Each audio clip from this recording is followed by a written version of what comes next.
Vivek, I have been dying to talk to you all day, and here is why. I spoke to you pre-debate, and you told me Biden would not be the nominee. You've been saying it over and over and over. Post-debate, I suspect you still believe that, but tell me how it plays out. Look, I think that the reality is the managerial class around Biden has lost their use for him. This has been obvious to me since last year. Play out the incentives. He is not the strongest candidate they can put up. And these people, they have stopped at nothing to keep Donald J. Trump out of office. You think they're going to stop at this step? I think it's actually one different game they're playing, Kaylee, is they want this to happen as late as possible into the cycle.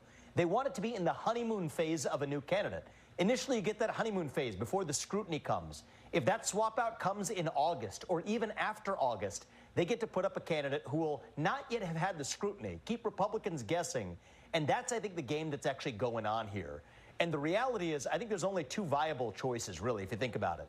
The Democratic Party is wedded to identity politics. The only reason Kamala Harris got that job, frankly, is because she was a black woman. Don't take my words, take it from the words of the Democratic Party itself, which leaves Kamala Harris or Michelle Obama. That's where I predict this plot ends, and I don't think it's going to happen particularly soon. I think it's in their incentive to wait as long as possible, and that's exactly where I think the game goes from here. Interesting. So August, and you named two individuals. In the meantime, we need to know what's going on with our country. Troops have died overseas. That phone does ring at 3 a.m., and I don't know that Biden's answering, and we need answers. Do you believe that Congress should use their oversight authority to subpoena whomever they can? I don't know if they can do this with current administration. They can certainly do it with former administration officials. Should there be congressional subpoenas to see if KJP is correct that nothing has been hidden from us? Look, I think we should use every toolkit in our arsenal right now. Every leader in Washington, D.C. has a heightened obligation now more than ever because we have a president of the United States who is absent. Forget the election this year, even aside from the election. Just speaking as an American, Kaylee, Americans deserve an answer to the question of who is actually running the country. It is clear after that abysmal debate performance, it isn't Biden.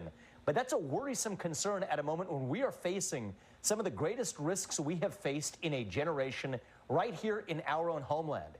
Yes, are there parallels to LBJ in '68? Of course there are. There was a war that we shouldn't have been in an era of global instability.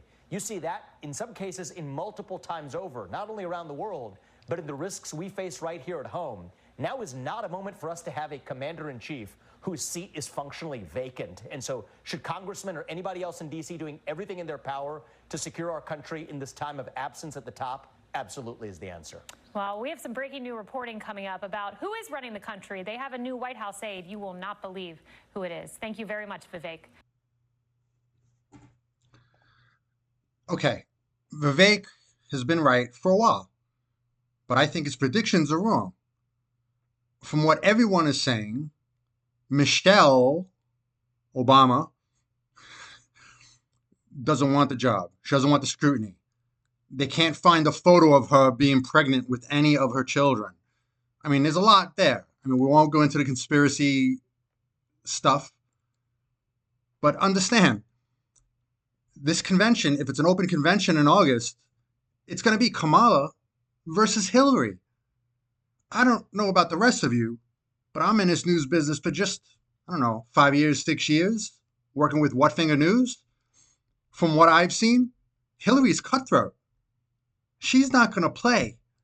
And if it's her camp versus Kamala, without Joe Biden recommending Kamala, I don't think Kamala has a chance, which means this could be Trump versus Clinton part 2.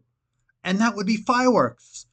Just like Elon Musk says, usually whatever's the most entertaining result is what will happen. I agree with him. That's going to be damn entertaining. Peace out.